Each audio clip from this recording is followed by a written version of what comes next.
Good morning, everyone. My name is Bhavya. I am currently a data science with NA and presenting a project, mini project about a random password generator. This is used to protect a password and securing the password for mails or any other things. It displays the password, then we input the password length, then it got the preferences like uppercase, lowercase, symbols and numbers like in int values.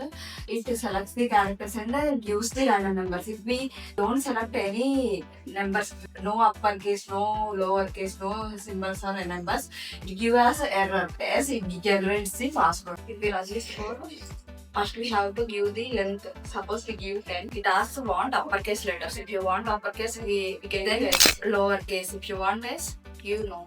Then want numbers. If you don't want, then it will randomly generate a password. If you don't select any of these, then it shows us you must select at least one character time.